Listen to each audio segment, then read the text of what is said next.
y luego la santificación, capítulos 12 al 16.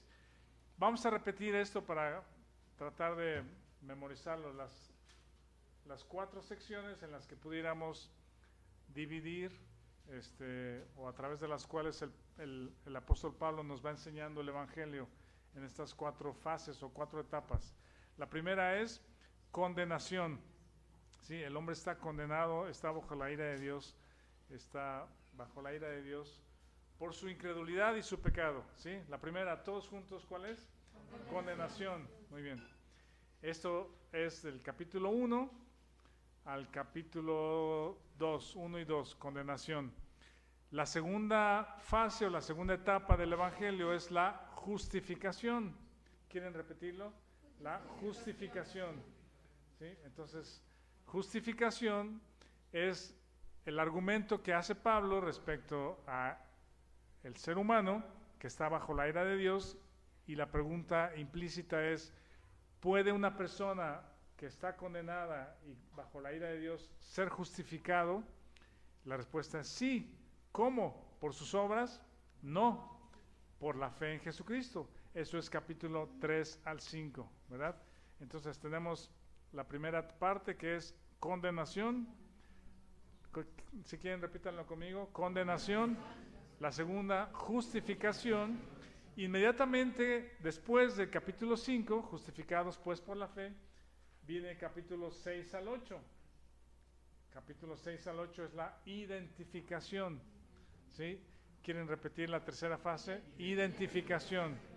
Luego Pablo, en esta fase o en esta sección de la identificación, nos habla de algo que es poco predicado, poco compartido, poco enseñado en las iglesias cristianas en todo el mundo. ¿Sí? Todos saben la condenación sin Dios, todos saben, y eso es lo que mayormente le llaman el Evangelio, que es la justificación por fe en Jesucristo, no por obras para que seamos salvos, pero muy pocas ocasiones, muy pocas veces el creyente sabe el contenido de la tercera fase, la tercera parte, que es 6 al 8, que es la identificación. ¿Sí está? La identificación, capítulos 6 al 8. Luego parece Pablo que hace como paréntesis en los capítulos 9, 10 y 11, porque habla acerca de Israel y los gentiles incrustados en ese árbol, digamos, por fe. Y la cuarta parte es la santificación, del capítulo 12 al 16, donde Pablo empieza, como acostumbra hacer en Efesios y en Colosenses y en otras cartas, hablar acerca del fruto, de la evidencia de lo que se ve en una persona que estaba bajo condenación, ¿sí? Fue justificada por fe en Jesucristo y descansa en su identificación. Y el fruto evidente es la santificación, capítulos 12 al 16. ¿Sí? ¿Quieren repetir cuál es la cuarta fase, la cuarta parte? Santificación.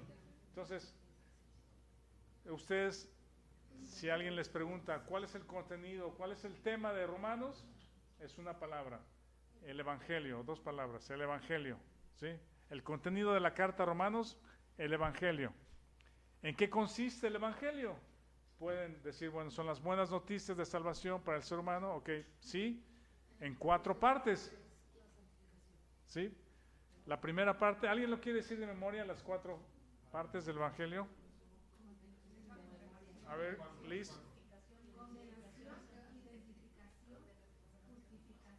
¿Sí, no es que van al revés?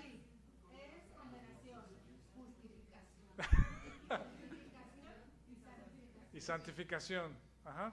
Y Pablo habla de estas 4 cosas en todas sus cartas. Pablo habla de estas 4 cosas en todas sus cartas. ¿Alguien más quiere decir las 4? Vivi quiere participar. Vivi. Condenación, justificación, identificación y santificación. Ajá. ¿Alguien más?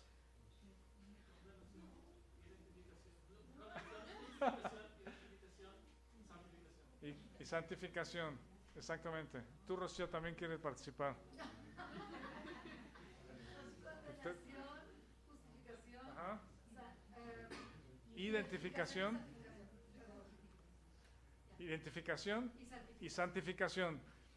Alguien, en pocas palabras, en una línea, defina, por favor, la condenación. De acuerdo al texto, lo que ya conocemos. ¿Qué es la condenación? Estamos muertos en nuestros delitos y pecados. Muertos en delitos y pecados es una buena... Separados de Dios. ¿Tú qué dijiste, Natanael? Está condenado, la ira de Dios está sobre el ser humano, ¿sí? Porque el ser humano... Perdimos la imagen de Dios. Perdimos la imagen de Dios. Que leías de Colosenses 1:15, porque si somos hechos a su imagen y semejanza, la imagen de Dios es Cristo, Ajá. según Colosenses 1:15. Entonces perdemos la imagen de Dios y tenemos la imagen de Adán, estamos condenados. Eso, y ahí nos referimos y volteamos a Génesis 3, la caída, la incredulidad y la separación por causa del pecado. Y tiene Adán un hijo de nombre Set, a su imagen conforme a su semejanza. Ajá. Con esos argumentos o con esas frases o con esos ¿cómo se llama? Textos bíblicos que ustedes han mencionado, es muy claro definir la condenación, ¿verdad? Separados de Dios por causa de la incredulidad y el pecado. Nacemos a imagen de Adán.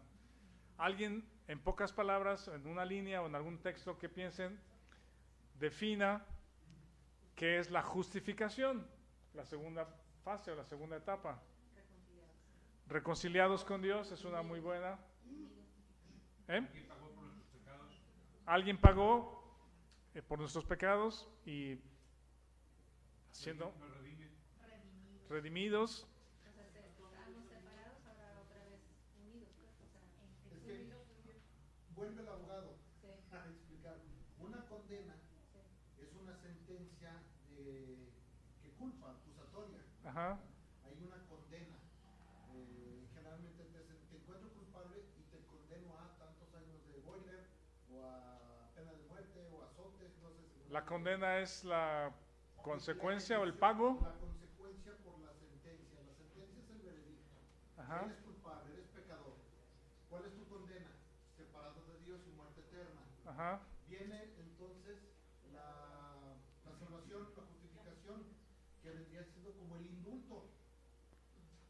¿Sabes qué? Te otorgo el indulto. Ya no cumples más la condena y es más, vente a palacio y ya somos amigos. Por causa de. Por causa de Jesucristo, ¿no? Ajá. Sí, pero entonces, si lo hablamos en términos, digamos, del derecho mundano, la condena es la consecuencia de una sentencia. La sentencia eres pecador. Viene la condena, Ajá. muerte eterna. Viene la justificación y viene entonces el indulto, que sí lo hay en el derecho humano. Hay el indulto, te perdono. Pero el perdón está basado en que alguien pagó por ti. No porque solamente alguien dice, bueno, ya estás libre porque sí. Sí. Sino el punto de la justificación de Romanos 3 es que Encontramos, encontramos en el derecho de Estados Unidos, se encuentra el culpable. Ajá. En este caso no era culpable, era un inocente que pagó por mí. ajá, un inocente pagó por mí, es un buen texto. Pero eso es un poquito Ahí vendría la de abogado tenemos para con Dios. También el abogado intercede y paga, ¿sí? Esa es la justificación de Romanos 3 al 5, ¿verdad? Que Jesucristo es el pago, Él es el pago, su sangre pagó nuestros pecados, Él tuvo que morir para derramar su sangre, ¿ok? Hay una forma en que, bueno, yo he platicado con mi hermano que es testigo de Jehová, que dice la palabra que solo los justos heredarán el reino de los cielos. Y luego dice la palabra también que no hay ni uno justo, pero dice que el justo murió por los injustos. Ajá. Entonces yo ya soy justa por medio del justo. Ajá.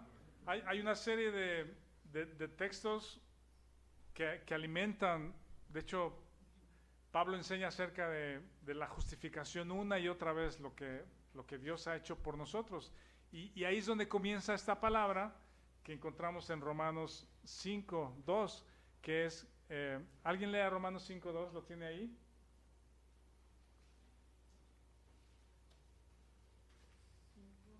Ajá, Romanos 5:2.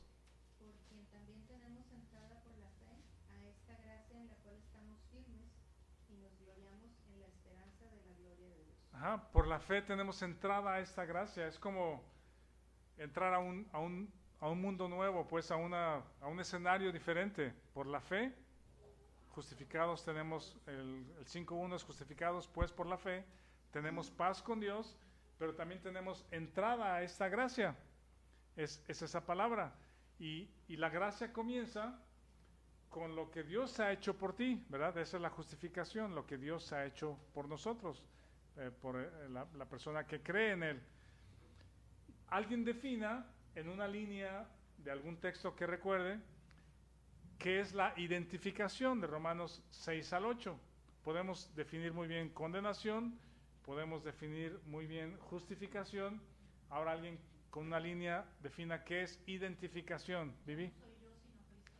Ya no yo, sino Cristo en mí. Ajá. ¿Alguna otra que recuerden? ¿Mane? Cristo en mí y yo en él. ¿Sí? Ajá. De Juan 15. Con Cristo estoy juntamente crucificado. Ajá. En Colosenses hemos visto, porque habéis muerto. ¿Sí? Esa es la definición y esos son los textos que alimentan o que definen para que podamos entender la identificación. La identificación también es gracia. Es lo que les decía la vez pasada, la semana pasada, que Pablo en Colosenses dice, conociste la gracia de Dios en verdad. Pablo ora para que conozcas o seas lleno del conocimiento de su voluntad. ¿Sí? Y a veces es diario, quizá tenemos que preguntar, ¿qué hago? ¿Por qué permites esta situación en mi vida? Dame entendimiento de tu voluntad. ¿Qué estás haciendo con esto? ¿Verdad? Y la tercera es conocer, crecer en el conocimiento de Dios. Estas tres palabras que encontramos ahí en Colosenses 1, conocer la gracia, conocer su voluntad y conocer a Dios. Y yo creo que es algo que, no sé si son ciclos que vuelven a comenzar y conocemos más gracia o entendemos más lo que Dios ha hecho, conocemos mejor su voluntad y descansamos en lo que Él está haciendo y conocemos más a Dios y luego volvemos a conocer más gracia, más su voluntad y más a Dios. Es como un ciclo de crecimiento en esos tres aspectos. Sí, Héctor. Es que decía Vivi que no hay justo ni a un uno. Entonces, Dios no puede ver a Héctor, a Liz, a Rafa, a Fernanda, porque entonces no seríamos dignos de estar ante su presencia. La identificación es que al decir Cristo en mí, Dios no ve a Héctor, Dios ve a Cristo. Y por Cristo tengo entrada. Ajá. Si no, o sea, yo por mis obras, inconverso o converso, sigo siendo, o sea, completamente indigno, siquiera de parar, o sea, de dirigirme a Él, no menos de pararme, ¿no? Sí. Por esa identificación es que Él me acepta. Él te acepta, nos acepta en Cristo. En Cristo. Ajá, somos aceptos en Cristo. Mencionaste muchas veces cómo te cambió la perspectiva de la gracia cuando leíste que somos aceptos en el amado. Sí. Recuerdo mucho esa predicación. Somos aceptos en Él por esa identificación. Porque como no hay justo ni uno. Decía Wilson que el Chapulín Colorado era cristiano. Síganme los buenos, nunca nadie lo seguía porque él sabía que no hay justo ni uno. Sí. Justamente ese es el punto, miren. Recapitulando. Pablo les dice a los colosenses, ustedes conocieron la gracia en verdad. Es decir, conocieron el libro de Romanos o conocieron el Evangelio como Pablo lo escribe en Romanos, ¿sí? Completo de la condenación, justificación, identificación y santificación.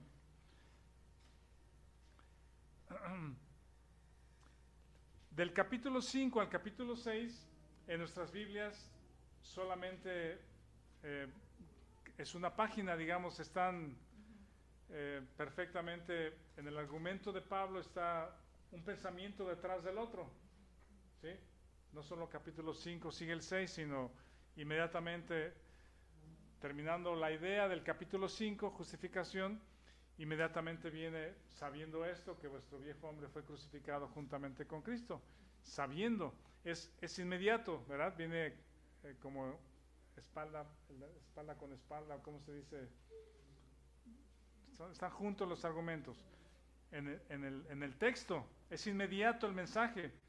Pero miren, en la iglesia actual es muy poco usual que el creyente sea llevado de la condenación a la justificación e inmediatamente entienda la identificación. ¿Sí me explico? Cuando una persona en la iglesia es atraída por el Evangelio, quiere conocer más a Dios, quiere conocer la Biblia, Dios empieza a trabajar en su corazón y se da cuenta que está perdido, Dios abre su entendimiento de que está perdido sin Cristo, entiende el Evangelio y nace de nuevo. Digamos que si fuera como un camino, ya llegó a Romanos 5, justificado pues por la fe tenemos paz con Dios. Digamos que si fuera una persona que viene eventualmente, visita y escucha y un día nace de nuevo por fe y ya la tenemos un día aquí sentada como parte de la iglesia o de la congregación, ¿sí? Esa persona raramente, o es poco usual, que entienda rápido Romanos 6. ¿Sí me explico? Quizá hay varias razones. La primera es que en muchas iglesias, y quizá ustedes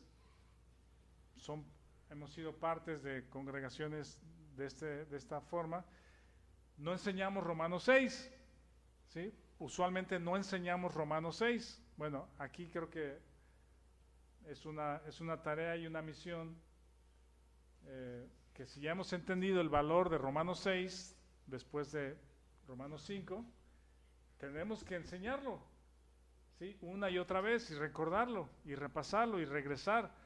Romanos 6, ¿sí? Pero ese hueco de Romanos 6 está en infinidad de iglesias cristianas. ¿Qué piensan? ¿Sí? Hay un hueco de doctrina de Romanos 6 en infinidad de iglesias cristianas. ¿Sí? Lo que hacemos comúnmente, porque ustedes y yo hemos sido quizá testigos o parte de iglesias donde hay verdaderos creyentes que realmente nacieron de nuevo, que sus vidas fueron transformadas, que dan un testimonio importante, que conocen la Biblia, que tienen hambre de conocer más a Dios, de crecer, de compartir. Muy bien, está bien. Pero no hemos sido enseñados en la doctrina de Romanos 6, del 6 al 8. ¿Sí? Y entonces, a ese creyente que tenemos aquí, nuevo, lo usual es mandarlo a Romanos 12. ¿Sí? Romanos 12. A las demandas. ¿Sí? ¿Te acuerdas que había un libro de ¿cómo se llama? De estudio, de discipulado? Sí. Que justamente la parte de después de nacer de nuevo era las demandas, así se llamaba el título. Ahora tienes que saber qué es lo que espera Dios de ti. ¿Qué es? ¿Mande? ¿Qué vas a hacer tú para Dios? Te decía también. Dios ya te salvó por medio de Jesucristo. Ahora tú qué vas a hacer para Dios. ¿Qué vas a hacer para Dios? Hay algún canto también que dice, si Dios hizo esto por ti, ¿qué vas a hacer tú por Él? Hay un himno que así dice. Eso es lo usual, eso es lo común o lo más enseñado. Y Pablo nos enseña que no es correcto. ¿Sí? Por eso, ¿Ané? ¿Algún comentario? Seguimos viviendo en un cuerpo imperfecto y la naturaleza del viejo hombre sigue en nosotros. Sí. De una u otra manera, y una de ellas va a ser siempre pues, el ego, el vivir en el yo. Y en esto que mencionas, pues sigue siendo, o sea, yo soy obediente, yo cumplo los mandamientos, yo tengo que ser digno para Dios. Tú ya no existes. Romanos 6, la crucifixión. Ajá. Si verdaderamente el viejo hombre está muerto en esa cruz y ya no vivo yo y Cristo vive en mí, entonces, pero para el viejo hombre es muy difícil aceptar que yo ha muerto porque nos han criado en un sistema de recompensa o De recompensas, ajá. en cuanto a la estrellita en la frente, a la abejita trabajadora, a la medalla, al trofeo, al cuadro de honor, etcétera, cosas que yo nunca conocí, pero bueno, Había un sello de abejita trabajadora. o sea, al que voy a ver al australiano, ese sí, puchis era bien aplicado. Pero, o sea, vivimos y cómo Dios no me va a recompensar a mí en el diario andar de mi nueva vida cristiana. O sea, yo creo que es más fácil enseñar la obediencia que el descanso en Él.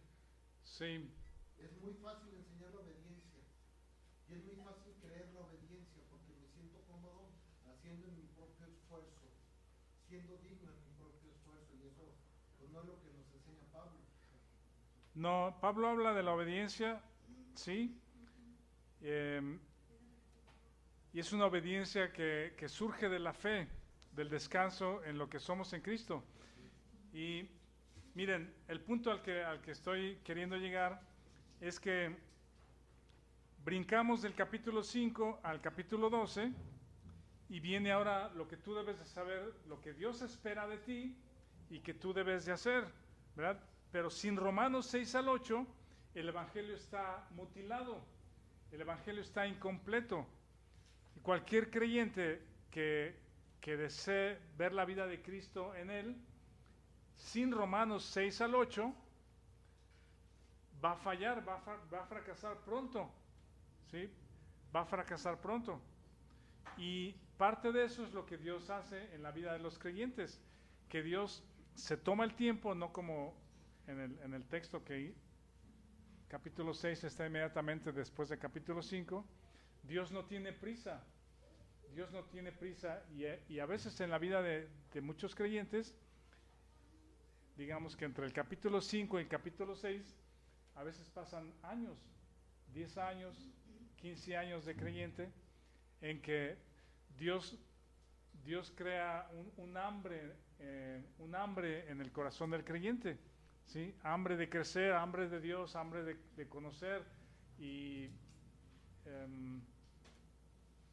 es un profundo cuidado de parte de Dios en sus ovejas, con sus ovejas.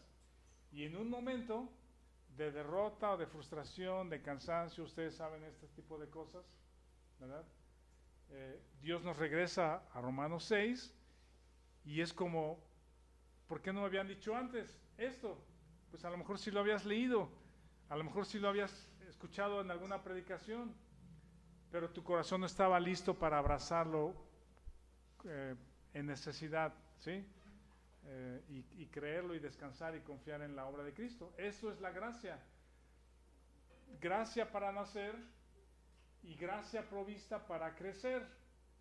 Por eso Pablo les dice a los creyentes de Colosenses, desde el día que oísteis y conocisteis la gracia de Dios en verdad. Ellos conocían que tenían que nacer de nuevo por fe, y era gracia de Dios, y después yo morí con Cristo, que es gracia también para crecer.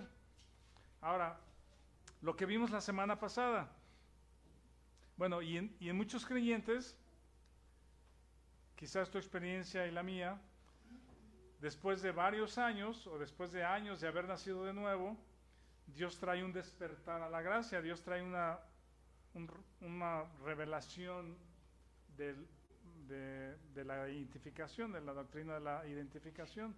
Dios nos prepara y nos enseña amorosamente que ahora parte de lo que Dios hizo en nuestra salvación es que moriste juntamente con Cristo, ¿sí?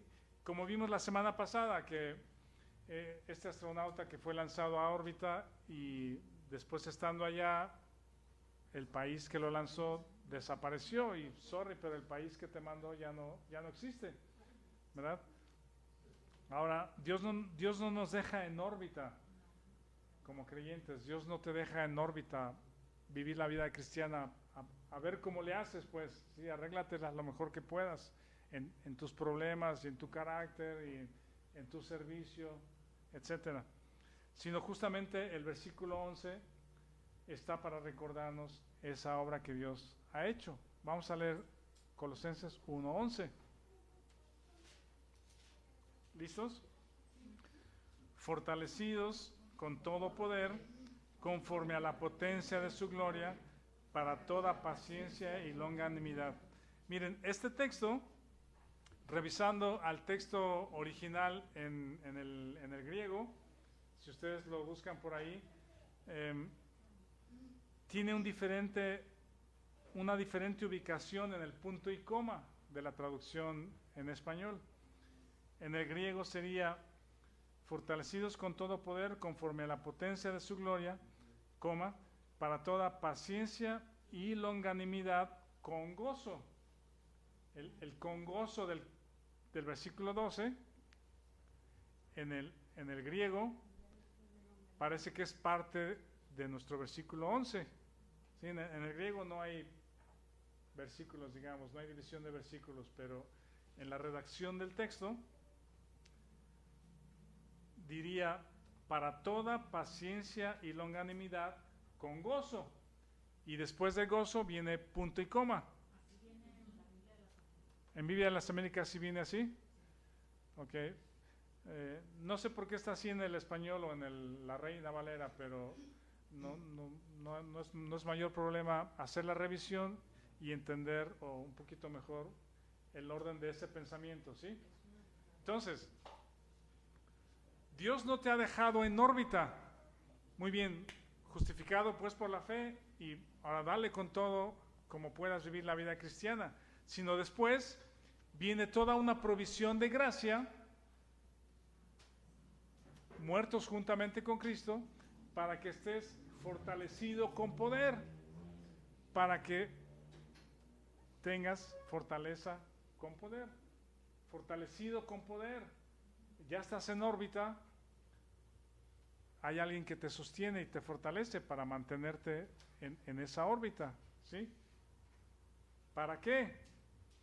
Para toda paciencia, longanimidad y con gozo. Ahorita vamos a llegar ahí. Otra traducción, otra forma de decir fortalecidos con poder es esto: siendo hechos poderosos. ¿Sí? La gracia nos ha hecho poderosos en Él. Conforme o según la fuerza ejercida de Él. Piensa en esto. Ha sido hecho poderoso según la fuerza ejercida por Él. Eso es la gracia para vivir la vida cristiana. ¿Sí me explico? Los veo con cara de what?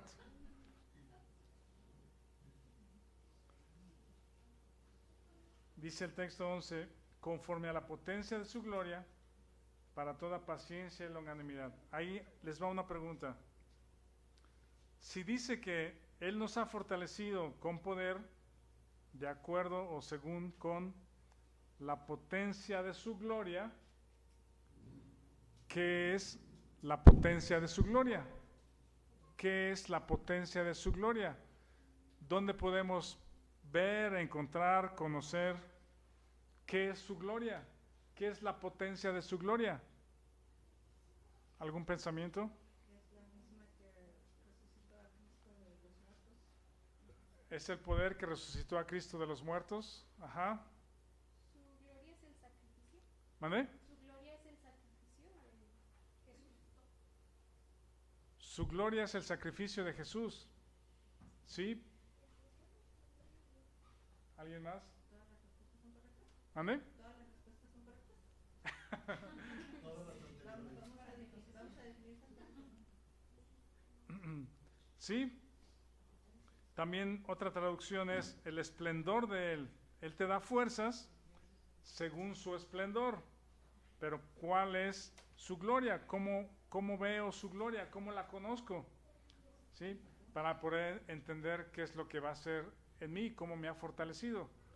¿Sí?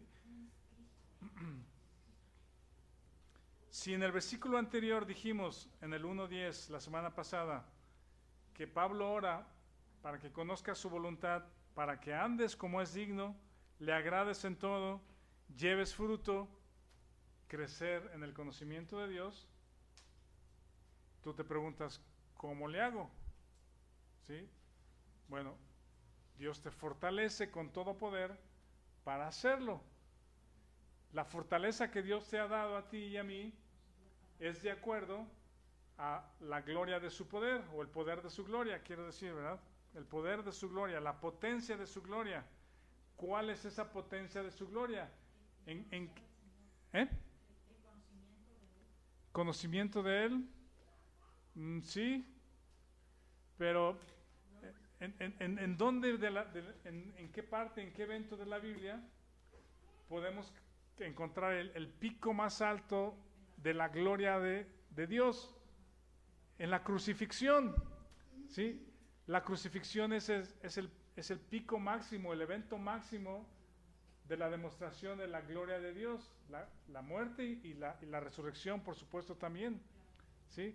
Pero vean esto, hay un texto en Isaías que me gusta, dice, en quietud y en confianza será vuestra fortaleza. En quietud y en confianza será vuestra fortaleza. Estamos hablando de que Dios nos fortalece con todo poder. ¿Cómo conozco su poder? Vamos a ver un poquito más cómo este texto de Efesios 3, el que les compartí ayer, nos amplía un poquito respecto a la fortaleza. Vamos a ver Efesios 3. El reloj sí está bien, ¿verdad? Son 12:20. No voy a llegar hasta la 1 porque empezamos 15 minutos antes. Miren, dan una vuelta en Efesios 3, del 14 al 21, y en esta sección de Efesios, ya ven que Efesios y Colosenses se parecen mucho, pero en Efesios Pablo amplía un poquito más este concepto de fortalecidos con poder, ¿sí? Lo voy a leer. Dice, por esta causa doblo mis rodillas ante el Padre de nuestro Señor Jesucristo, de quien toma nombre toda familia en los cielos y en la tierra. Es decir, Pablo dobla rodillas para orar por los efesios, ¿verdad? ¿Qué ora por los efesios?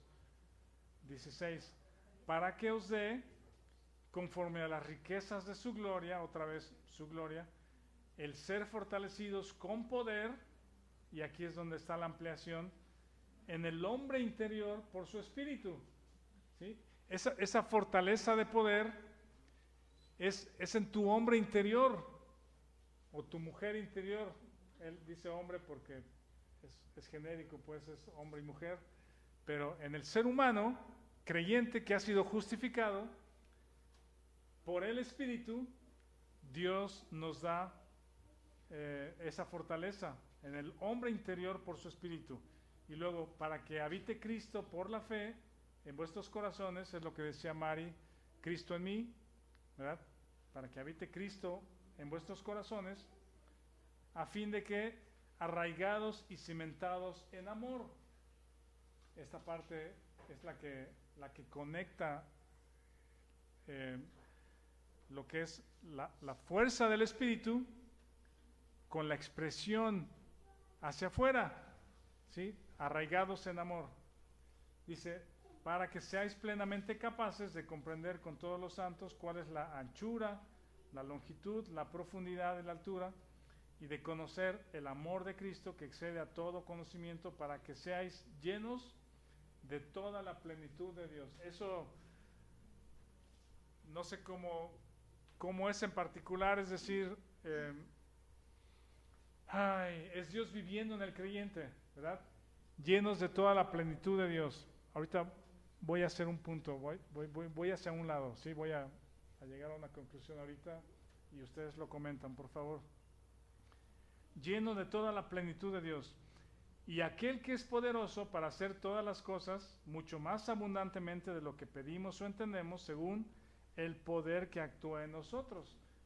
Parece que Pablo está repitiendo una vez y otra vez de varias formas, ¿sí? Que es en el hombre interior, por su espíritu, habita Cristo, lleno de la plenitud de Dios. Él es poderoso y es el poder que actúa en nosotros. Y versículo 21, a Él sea la gloria en la iglesia en Cristo Jesús.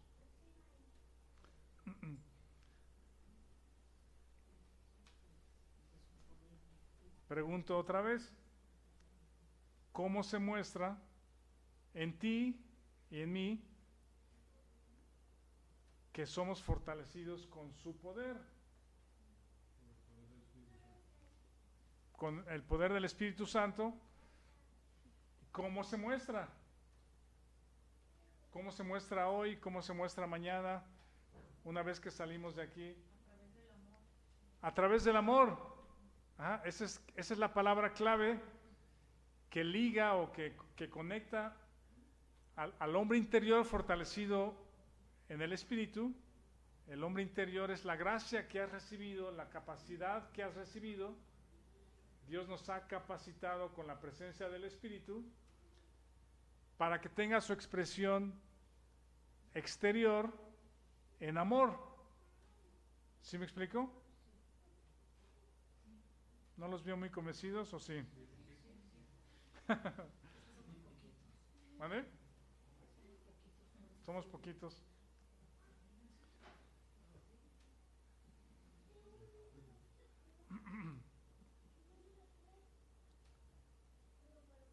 En Colosenses 1, Pablo usa 3 palabras que son las que ya comentamos en el 1:11. Fortalecidos con poder, es decir, tienes todo lo que es necesario para, en el versículo 11, toda paciencia, longanimidad, con gozo. Y yo te pregunto, ¿ves en tu vida estas 3 cosas?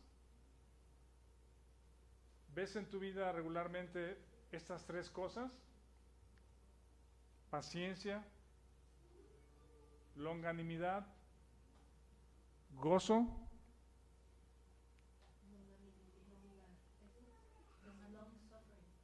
Sé varias traducciones o varias formas de decir lo que es largura de espíritu o largura de ánimo o también perseverancia, que también hay otra en inglés que es endurance, pero ¿cómo se traduce en español? Como resistencia. También es como resistencia ante la dificultad, ¿no? Resistencia en la dificultad, ¿sí? Perseverar, la Biblia habla de perseverar. A veces nos damos por vencidos muy rápido ante las tribulaciones. Tenemos una dificultad y ya creemos que Dios no nos ama, que me ha abandonado, que no escucha mi oración, ¿sí? Porque tienes un límite cortito, tenemos poca longanimidad, tenemos el ánimo corto, nos desanimamos muy rápido ante la adversidad, ¿sí? Ahora, paciencia, ¿cómo andamos de paciencia? Aguante también es otra palabra. ¿Cómo soportamos las ofensas? ¿Cómo soportamos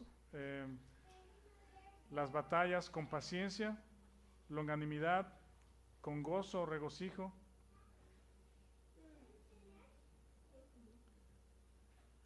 Entre hermanos, entre esposos, compañeros de trabajo, vecinos, familia, iglesia, hermanos en Cristo, desconocidos. Somos de poca paciencia, somos de poca largura de ánimo, nos cansamos y desanimamos muy rápido y no enfrentamos los días con gozo, ¿sí? Aún el frío, el clima, las tareas que tenemos que hacer agotan nuestro gozo, pues.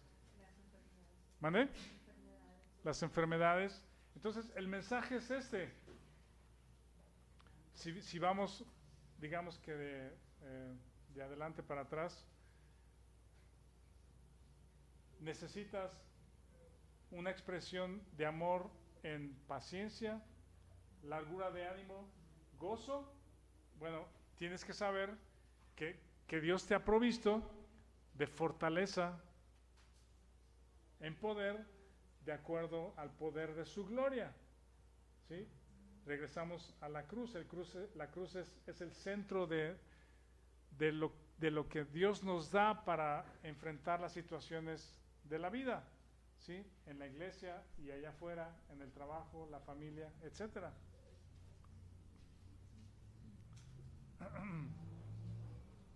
No nos ha dejado en órbita solo. No está esperando que tú hagas tu mejor esfuerzo por tener más paciencia, por no desanimarte, por tener gozo, ¿sí? Y esas tres cosas no las obtenemos de afuera. Esas tres cosas no las obtenemos de afuera. Dios nos fortalece en el hombre interior por su espíritu. Eso es gracia. Eso es gracia, es parte del Evangelio. Es lo que Dios ha provisto para ti y para mí. Miren, voy a tomar los últimos minutos para ver rápidamente. Tengo 6 ejemplos y ustedes, después de estos 6 ejemplos, pueden decir qué tienen estos 6 ejemplos en común. ¿Sí? Piensen un poquito en estos 6 ejemplos de la presencia o la fortaleza de Dios con poder en la vida de estos personajes, y ustedes piensen qué tienen en común estos 6 ejemplos, estos 6 casos. ¿Sí? El primero lo tenemos en Hechos. Si quieren no vamos al texto, pero en Hechos 3:1, después de que reciben al Espíritu Santo, ¿verdad? Recibiréis poder y me seréis testigos. Un hecho relevante que tal vez no es tan súper claro, pero estudiándolo un poquito hacia atrás nos damos cuenta de lo importante, de lo interesante de este texto. ¿Alguien tiene Hechos 3:1? Hechos 3:1, ¿alguien lo quiere leer? Este es el primer ejemplo.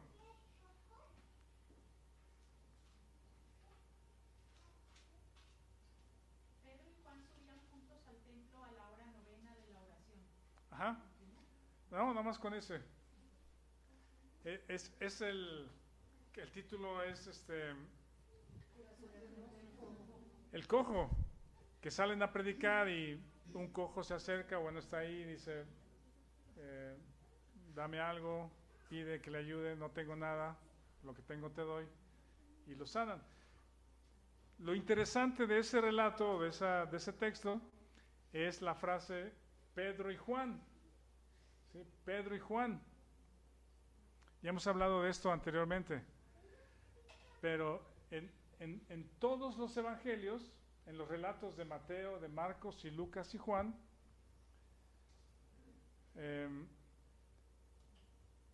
no vemos una buena interacción entre Pedro y Juan.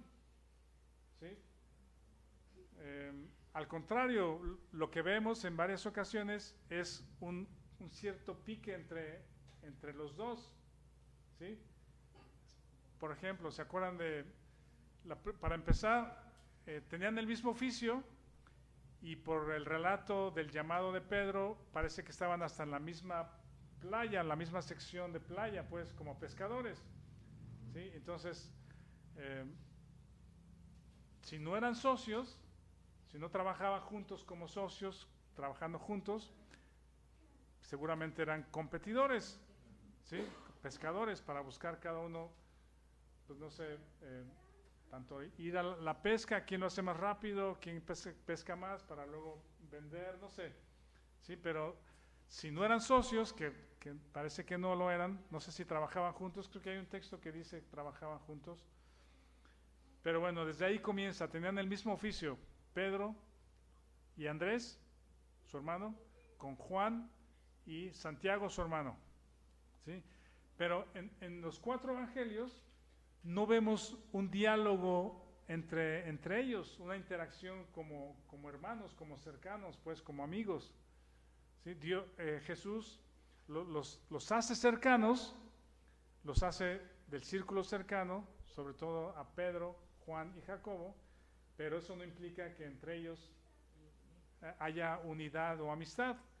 Al contrario, lo que vemos es que cuando Juan y Jacobo, ¿sí?, o la mamá de ambos, van con Jesús y le dicen, te pedimos que mis hijos cuando estén en tu reino, uno esté sentado a la derecha y otro a la izquierda, ¿sí? Eso provocó a Pedro para enojarse contra ellos, ¿sí? Los otros discípulos se enojaron contra Juan y Jacobo por estar pidiendo esas cosas.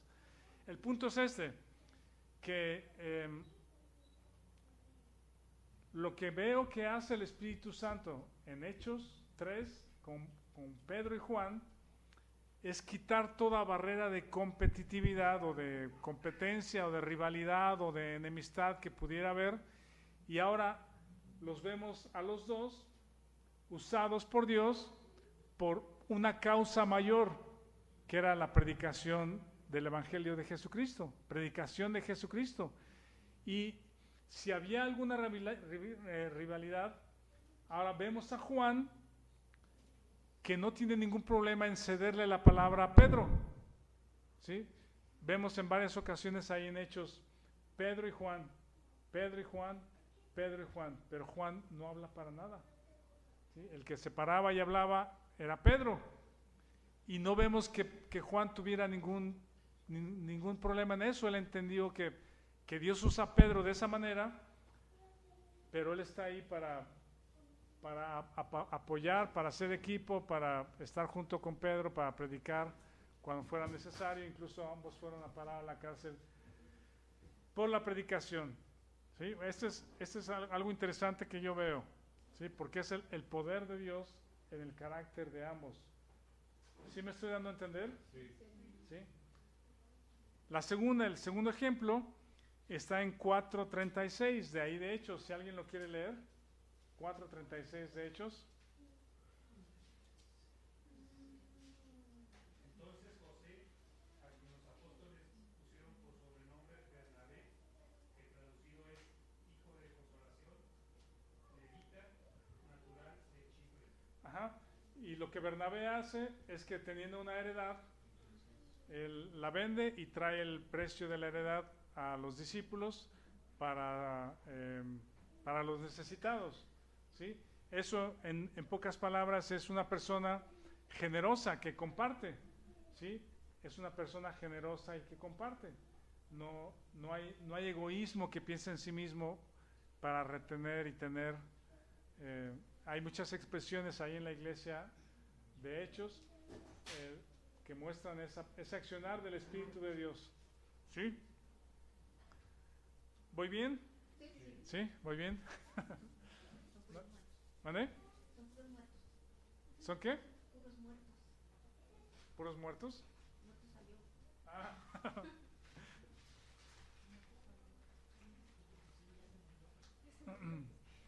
El tercer caso está en el capítulo 7:60, que se llama Esteban. 7:60, Esteban. ¿Alguien lo lee, por favor? Ya me apuro, ya voy a terminar. ¿Quién lo lee? Puesto de rodillas, clamó a gran voz: Señor, no les tomes en cuenta este pecado. Y habiendo dicho esto, comió. Ajá. Esteban, después de su larga predicación o exposición, como lo hizo Pedro y Pablo, no terminó en conversiones, ¿verdad? No terminó en 3,000 convertidos, sino terminó en su muerte, la predicación de ese evangelio. Y ahí su muerte, me acuerdo muy bien que el hermano Tim, cuando nos enseñó, nos habló acerca de este texto.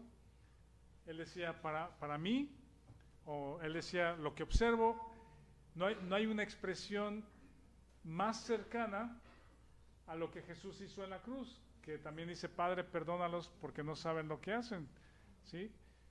Que Esteban, siendo apedreado, dice, Padre, no les tomas en cuenta este pecado. Eso es fortaleza de poder en el hombre interior por su espíritu. Mi punto es que no son expresiones espectaculares, sino o sea, sí son espectaculares en el sentido de que son opuestos al carácter humano, son completamente opuestos a la naturaleza humana, ¿sí? Una persona cediendo el micrófono, cediendo el escenario o el aplauso que no es para Juan, es para, quizá Pedro se lleve los aplausos, pues no me importa, estamos juntos predicando el Evangelio, ¿sí? Bernabé no guardando sus bienes. No estoy diciendo que todos los creyentes tengamos que vender nuestras heredades, terrenos y traerlos a la iglesia, ese no es el mensaje, sino Dios obrando de acuerdo a su voluntad. En este caso específico, Bernabé es generoso, es misericordioso y lo hace, despojándose de sí mismo. Y luego Esteban, siendo apedreado, pide que sean perdonados los que lo están apedreando. La reacción natural es que cuando alguien nos ofende o nos agrede, pues no me voy a dejar, tengo que pelear por mi dignidad y que no me hable así, que no me diga, ¿verdad? La semana pasada estábamos ahí en la casa en la tarde, el sábado creo fue, ¿verdad? Y en la calle afuera se empiezan a escuchar así como gritos de que no, déjalo, no, sí, no, déjalo, no, no. Y como que fueron en aumento, pues, y nos fuimos a asomar. Esa también es una reacción natural. No, sí, nos asomamos así de que, ¿qué está pasando? Pues algo que yo al principio pensé que eran como, a veces las personas salen a pasear sus mascotas y las mascotas empiezan a ladrar y no, suéltalo, déjalo, ¿no? Porque están, pero resulta que eran dos vecinos, o unos vecinos, los sábados a veces en la tarde, 3 o 4 de nuestros vecinos varones, pues ya se hicieron amigos y se sientan ahí o están arreglando su coche, lavando carros y luego se sientan o a escuchar un partido o a tomar algo de cervezas y están ahí pues haciendo amistad. Pero parece que otros vecinos de otra calle pasaron y ya tenían cierta enemistad con uno de los amigos de los varones estos, uno de la esquina. Y entonces bajaron 4 personas, 2 calles, a nuestra calle, y le empezaron a echar pleito a este vecino. ¿Sí? Entonces uno sacó su cinturón y con la villa ya le quería pegar y que no, páralo, deténlo. Entonces me ocurrió, ¿de qué se ríen si todavía no les digo que se me ocurrió? Todo lo que no suena mal no está bien. No, yo estaba creo que en pijama, ya estaba en pijama y descalzo y se iban a agarrar a golpes pues, y nadie se estaba acercando para separarlo de ellos. Entonces salí y los vi y me acerqué a ellos y me puse así entre los 3 o 4 que lo querían golpear, me puse así frente al vecino, pues le dije, déjenlo, digo, vecino, ya váyase a su casa pues, o sea, no, que tú, y echarlo pleito ahí, vecino, váyase a su casa. Y el vecino me dio aliento alcohólico y no se quiso ir a su casa, pues seguían peleando y dije, bueno, y ahí me regresé a la casa ya. ¿Eh? No estaba consciente y ya después bajaron los de la caseta, pues que son vigilantes ahí, ya los separaron y acá es quien se fue a su casa. Pero cuando hay actitudes así de agresión por palabras, de ofensa, ¿sí? Se puede escalar, y de hecho después vino ese vecino, el de la esquina, y tocó, y abrí, me dijo, oiga vecino, le quería dar las gracias. Le digo, no, pues ¿de qué? Y dice, no, pues es que ninguno de los otros se interpuso como para parar la pelea y usted sí lo hizo. Le digo, no, pues no tiene que agradecer, más bien si dejamos estas cosas escalar, a veces llegan a algo mucho más grave, pues, o a un pleito, o un muerto, agresiones que te llevan al hospital, etcétera, ¿no? Y me hizo reflexionar justamente en estas cosas, que Esteban siendo apedreado y mientras es agredido, siendo fortalecido con poder en el hombre interior por su espíritu. ¿Sí? Y diciendo, perdónalos, no les tomes en cuenta este pecado.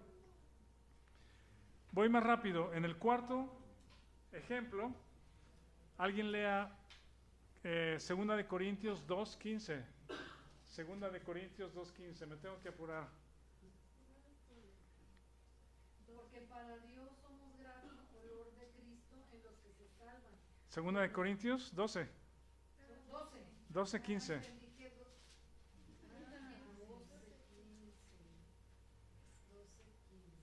Y yo con el mayor placer gastaré lo mío y aún yo mismo me gastaré del todo por amor de vuestras almas, aunque amándoos más sea amado menos. Ajá. Otra gran expresión de Pablo para con los corintios, de que les dice, voy a ir a visitarlos, pero no quiero ustedes, no espero dádivas, no espero que me den, sino los quiero a ustedes. ¿Sí? Y dice, y aún le gastaré lo mío, ¿sí? Porque él iba a pagar su viaje, su hospedaje, alimentación, lo que fuera necesario. No les pidió nada a los corintios. Dice, gasto lo mío, me gastaré a mí mismo, aunque amándolos más, sea amado menos. Vean esa expresión de amor. Eso es por causa de Pablo fue fortalecido en el hombre interior por el Espíritu, que puede decirle eso a los corintios. Y esa es la misma fortaleza que tú tienes, pues, ¿sí? Uno más,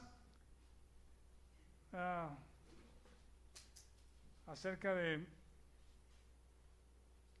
el Señor Jesucristo, dice, el cual no hizo pecado ni se halló engaño en su boca, quien cuando lo maldecían no respondía con maldición, cuando padecía no amenazaba, sino encomendaba la causa al que juzga justamente. ¿Ven? Ahora, ¿qué es lo que tienen en común estos ejemplos? Juan, Pedro, Bernabé, Esteban, Pablo, y lo mismo que tenía Jesucristo. ¿Qué tienen en común? Están siendo fortalecidos en el espíritu para actuar con amor. Ajá. Fortalecidos en el espíritu para esas expresiones de amor que no son comunes, no se ven, no son ¿mané? No es lo natural en el ser humano, ¿sí?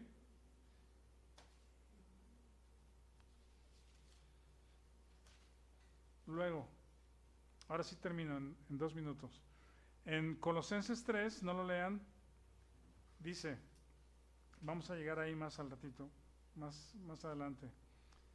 Dice, pero ahora dejad también vosotros todas estas cosas: ira, enojo, malicia, blasfemia, palabras deshonestas de vuestra boca.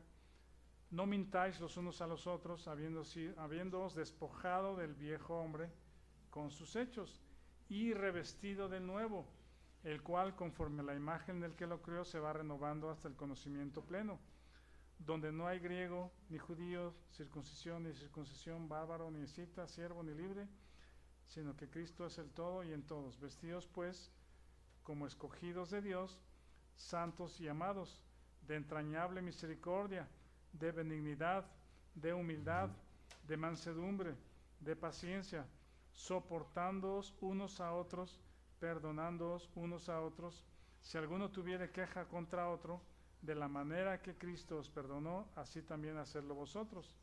Y sobre todas estas cosas, vestidos de amor, que es el vínculo perfecto. Lo que tienen en común todos estos casos es que están muertos al yo.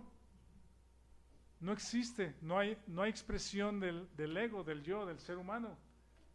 Y esa es la bendición que tenemos tú y yo de la identificación, que habéis muerto. Es un hecho, ya está terminado. Colosenses 3:3 dijimos que decía, porque habéis muerto y vuestra vida está escondida, ¿sí? esa verdad, para que tú puedas disfrutar y tener el impacto de esa verdad en tu vida, necesitas considerarlo por fe, como un hecho, como algo que ya sucedió. Gracias Dios porque estoy muerto juntamente con Cristo. Y de ahí parte que el Espíritu Santo está libre, por decir, o está reproduciendo la vida de Cristo en ti, en todas estas expresiones diferentes, según lo que tú puedas enfrentar. Tú no vas a poder, yo no voy a poder. ¿Cómo es posible? Porque estoy muerto juntamente con Cristo, porque habéis muerto. Y esa es la parte que Pablo enseña una y otra vez como parte del Evangelio completo. No solamente la condenación que nos lleva a la justificación para los que creen en Cristo, pero no detiene ahí, sino ahora identificados juntamente con Cristo para que tengas fortaleza con poder en el hombre interior por su Espíritu. Y el capítulo 12 al 16 sean expresiones de amor en diferentes cosas, cediendo los derechos, siendo generoso, orando por los que nos ofenden, soportándonos unos a otros, perdonándonos unos a otros, no mintiendo, todo lo que es expresión del amor de Cristo en nosotros. Bueno, ahora sí, aquí termino. Muchas gracias. Seguimos, primero Dios, la próxima semana. Gracias, Mario.